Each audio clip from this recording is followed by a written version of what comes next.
What's up boys, j'espère que vous allez bien, c'est un plaisir de vous accueillir aujourd'hui dans un nouvel unboxing et j'ai un invité avec moi dans la vidéo, c'est monsieur Gaylor Currier.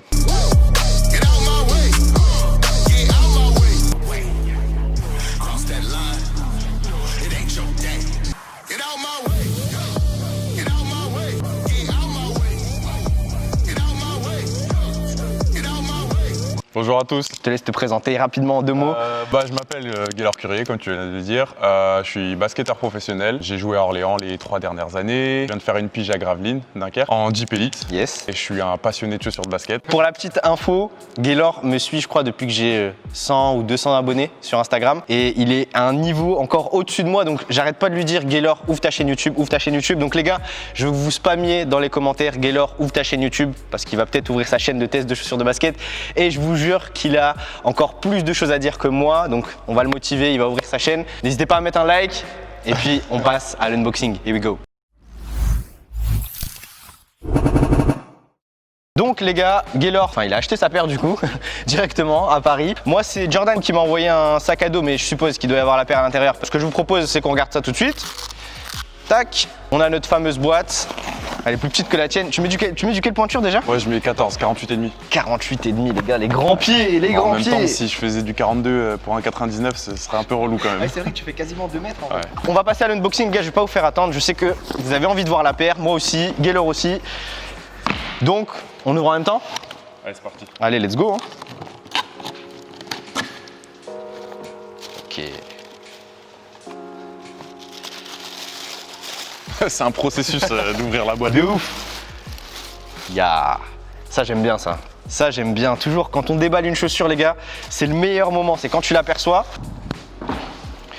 On va mettre une paire en mode là. Oh, putain elle est énorme ta paire. C'est abusé. Elle est plus grande que mon visage. Ça me choque plus. C'est un truc de ouf. Les gars, ce qui est aussi important et intéressant avec les joueurs comme Gaylor, c'est que moi j'ai un style de jeu, j'ai ma manière de fonctionner, ma manière de ressentir une paire qui va être grave différente je pense de celle de Gaylor. On échange souvent sur les repés, des fois moi j'ai un avis, des fois lui a un avis qui est complètement différent. C'est pour ça que je disais que c'est grave subjectif quand on parle de chaussures parfois. Clairement. C'est important de prendre des avis différents de plusieurs personnes parce qu'on a tous des besoins et des envies différentes sur les paires. Peut-être que des gens ils vont se reconnaître chez toi et d'autres chez moi, donc je pense que c'est important de pouvoir partager ça et c'est un bonheur clairement. On va quand même passer à la paire. Première impression pour moi, elles paraissent grave qualitatives. Ouais, je suis vraiment content qu'ils aient ajouté des matériaux un peu plus premium par rapport à la Jordan 34, qui était un petit peu plus plastique, un peu plus presque papier carrément. Et j'ai l'impression qu'elles font solide en tout cas. Moi quand je regarde la paire, généralement sur la quasi-totalité des paires Nike, parce que Jordan ça reste l'écurie Nike, il y a toujours des traces de colle, il y a toujours des trucs qui vont pas. Mais là sur celle-là, moi c'est nickel quasi. Plutôt clean, ouais. C'est plutôt clean, ouais, c'est vrai que c'est un bon travail. Alors, maintenant qu'on l'a unboxé les gars, ce que je vous propose c'est qu'on regarde ensemble les différents détails de la chaussure. On va commencer je pense par les matériaux, un peu ce qui va composer la globalité de la paire. Et déjà, pour ceux qui sont pas forcément au courant ou qui sont pas vraiment dans le game de la chaussure de basket, il y a un gros throwback à la Jordan 5. Moi, je trouve qu'ils ont fait un excellent travail pour rendre hommage à la Jordan 5. Pas tomber dans l'excès où vraiment on a l'impression que c'est un copier-coller. Je trouve qu'ils ont vraiment réussi à moderniser la silhouette. On en avait parlé, j'étais pas fan du tout du design quand ils avaient sorti les premiers visuels. Je crois que c'était le coloris Bayou Boys. Ouais, pour qui Williamson. mettait pas vraiment la chaussure en valeur. Ouais, et j'ai changé d'avis. Je la trouve vraiment réussie. Le retournement de veste est toujours d'actualité les gars. Ça aussi, ça c'est un point que tous les passionnés de chaussures de basket ont, c'est qu'à un moment donné, il y a toujours un retournement de veste. C'est-à-dire que moi, pareil sur la KRI 7, la première fois que j'ai vu la photo, je me suis dit non mais c'est quoi ce délire, cette paire, c'est du recyclage, patati patata. Et là, j'ai vu les derniers visuels, les dernières coloris et j'étais... C'est pas mal. c'est très bien. En tout cas, le throwback à mon sens est réussi sur la Jordan 5. Pour vous donner un peu plus de détails, on a la languette qui est assez mastoc et qui est complètement reprise de ce qu'il y a sur la Jordan 5. Ouais, c'est exactement la même forme. Beaucoup moins épaisse que la Jordan 5. Ça fait vraiment plus moderne quoi. Plus performance. Et plus performance, ouais, clairement. On a aussi le 23 sur la partie arrière de la chaussure, qui est grave repris de la Jordan 5. Et tu m'avais parlé d'un élément aussi sur l'arrière. À l'arrière, normalement, il y a un Nike Air. Ils ont réussi à le replacer, mais avec cette petite languette. J'aime d'ailleurs beaucoup le matériau, c'est un peu un genre de suédine. C'est doux. Ouais, c'est sympa au touch. Et des deux côtés, donc tu as le Nike Air ici et le Jumpman de l'autre côté. Donc je trouve que c'est un clin d'œil à la Jordan 5 sans tomber dans l'excès. J'ai vraiment beaucoup aimé ça. Pareil, pour la Jordan 5, ce qu'on peut retrouver également, c'est le shape en fait global de la paire. Hein. Quand tu regardes bien, elle est un peu haute, elle redescend un peu à l'arrière. Surtout là, surtout là. En tout cas, c'est frappant. Dès qu'on la voit, on reconnaît tout de suite la Jordan 5. Ce que j'avais remarqué aussi également, c'est qu'il y avait des dates sur la languette intérieure. 84-03, et je pense que 84 c'est la première année de Jordan, il a été drafté en 84. Et 2003 c'est sa dernière année chez Wizards. Ouais, c'est ça. Tout à fait. Au niveau des autres détails, au niveau des throwbacks, je pense qu'on a globalement fait le tour, mais elle est assez caricaturale de la 5, donc... Ouais, il reste, si on peut rajouter un petit truc, il reste genre de mèche qu'on peut retrouver sur le côté et sur la languette. Donc on retrouve un petit peu ce style de quadrillage ici là sur la languette qui rappelle et qui va jusque sur le... Ah ouais, je suis grave d'accord. Jusque sur les orteils. Et sur le côté aussi, donc ça fait un petit clin d'œil encore à la Jordan 5 sans être trop. Ouais. Donc le designer, il est clairement parti du coup d'un sample de la 5 pour aller proposer un modèle performance. Moi je trouve que c'est quand même, je veux pas dire assez culotté, mais tu vois, partir d'une paire rétro et venir proposer un truc un peu différent, c'est assez risqué parce que je pense que tu peux toucher le cœur de ceux qui aiment la Jordan 5 profondément. Ouais, tu vois, et ils arrivent quand même à proposer un modèle qui est plutôt sympa. Donc, surtout la Jordan 5 c'est quand même un modèle qui est assez iconique dans le monde des sneakers parce que certes voilà il y a peut-être toute la nouvelle génération qui va s'y retrouver, mais il y a des vieux imbéciles comme moi qui tiennent beaucoup au design rétro et ça peut choquer et ça peut peut-être faire peur à plus d'un consommateur. Ouais. L'un des points qui est grave repris, je pense, de la Jordan 34, c'est la semelle extérieure.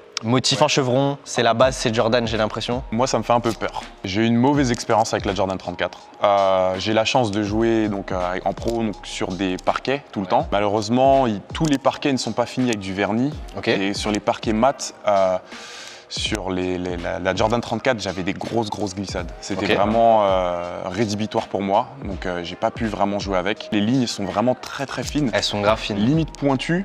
Et je trouve que du coup, ça me fait peur parce que je trouve qu'il y a peu de surface de contact avec le sol. Et c'est ça, moi, qui entraîne des glissades sur les gros appuis. J'ai retrouvé ça donc sur la 34, sur la Kobe 5 un peu. Ouais. Sur la LeBron 15 aussi, qui était avec des petits picots. Ouais, je me rappelle. Je suis un peu sceptique. Les matériaux ont l'air cool. Le motif à chevron, ça fonctionne toujours à peu près bien. Donc voilà, je laisse le bénéfice du doute. J'espère que ça va fonctionner correctement. Je trouve que les motifs sont moins profonds. En fait, tu sens pas les motifs bien, chaque motif bien comme il faut, tu vois, de manière distincte. Il y a que le parquet, en fait, j'allais dire ball don't lie, mais parquet don't lie non plus, tu vois. Quand on la posera sur le terrain, c'est là où on verra vraiment ce que ça va donner. Le Jumpman, j'ai envie de te dire que c'est un peu l'habitude sur la partie centrale. On n'a pas de semelle découplée. Je trouve que j'ai plus de contrôle sur mes appuis et sur mes changements de direction. Mais après, c'est vraiment mes goûts perso. On va se parler peut-être maintenant un peu de l'amorti. On a 2 pas de zoom à l'avant et à l'arrière. Est-ce que ça t'inspire globalement? Je trouve que c'est intéressant qu'ils aient fait ça parce que ça va un petit peu donner à manger à tout le monde. Parce que je sais qu'il y en a toujours qui pestent un peu quand il n'y a pas d'amorti à l'arrière ou à l'avant. Donc là, il y a un petit peu des deux. En plus, c'est du zoom, donc ça met tout le monde d'accord. C'est pas comme si un nouvel amorti du R. Voilà, ou ils ont pas tenté le diable. Et pareil, par rapport à l'amorti zoom, là, on va rentrer peut-être un peu plus dans du technique.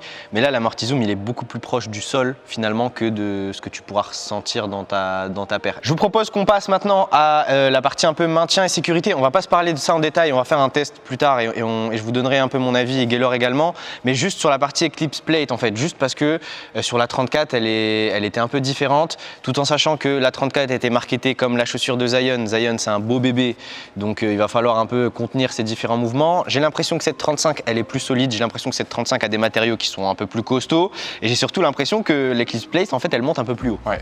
C'est bien que tu en parles parce que j'ai une sensation de rigidité au niveau de la coque arrière, au niveau du talon, qui est vraiment incroyable et je trouve ça génial pour le maintien parce que c'est au niveau du talon que le maintien est le plus important, c'est ça qui va vraiment prévenir des torsions de cheville. L'Eclipse Plate, comme tu dis, qui remonte un petit peu sur le côté, donc sur les changements de direction, qui va venir apporter un peu de soutien sur la latéralité. Le dernier sujet les gars, avant qu'on essaye en fait la paire et qu'on donne nos premières impressions, c'est donc toujours dans la partie un peu stabilité et maintien, c'est qu'on a un système de lassage qui est plutôt central en fait, qui va pas descendre très bas comme avait pu le faire récemment pas mal de modèles où tu avais des câbles un peu flywire qui descendaient archi bas. Là on a un système de lassage qui est très central. À voir ce que ça donne. On a des passants à lacets aussi qui montent archi haut. Tu parlais de poids juste avant, tu sais quoi, j'ai ramené un balance et du coup je vais la ramener tout de suite. On pèse la mienne aussi ou... On va peser les deux je pense.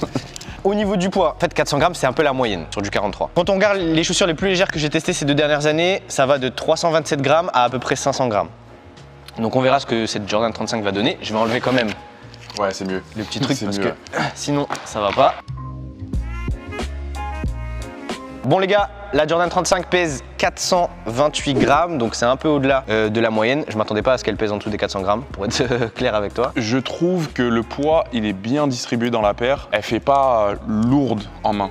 Et ça, c'est vraiment le premier truc qui m'a frappé quand j'ai pris la chaussure tout à l'heure. Comme tu dis à chaque fois, moi, il y a une expression que tu dis à chaque fois qui me canne, c'est quand tu dis ouais, elle a une caravane. À l'arrière, quand je joue, moi j'ai une caravane aussi à l'arrière, donc du coup je fais la même comparaison avec la chaussure. Il y a un point aussi qui est grave cool et je suis trop content d'avoir Gaylor avec moi dans cette vidéo, c'est que il met du 48,5. Et des fois je vous dis ouais 400 grammes c'est lourd, etc. Sauf que bah ouais, à un moment donné les mecs qui font du 48, elles pèsent aussi un peu plus lourde. Donc on va peser sa paire. Preuve à la pluie, 540 grammes. Donc moi elle était à combien? 428. On sait faire des maths, 428, 528, ça fait déjà 100 grammes. Ça fait 112 grammes. Je te laisse le faire là. Il y a 112 grammes de différence. 540 grammes, ça veut dire que tu as plus d'1 kilo avec les 2 paires réunies. Ouais. C'est vrai que c'est la première fois que je les pèse, donc ça fait bizarre de voir 540 grammes, mais au final, c'est pas choquant. Est-ce que le poids a une réelle incidence, je sais pas, peut-être sur tes performances de jeu sur le terrain, toi tu le ressens? Non, ça n'a pas vraiment d'incidence sur mon jeu. Je pense qu'il y a cette vraie partie psychologique dont tu parlais qui est importante. Donc je te disais tout à l'heure, j'ai pas envie de jouer et de penser à mes pieds. Je veux que je sois libre. Et je pense que la répartition du poids, comme je disais tout à l'heure encore, c'est plus important que le poids en lui-même. Et le poids, non, ça m'a jamais vraiment freiné. Je pense que c'est un tout. Donc l'amorti, la traction, le poids, comment c'est fait, le maintien, etc.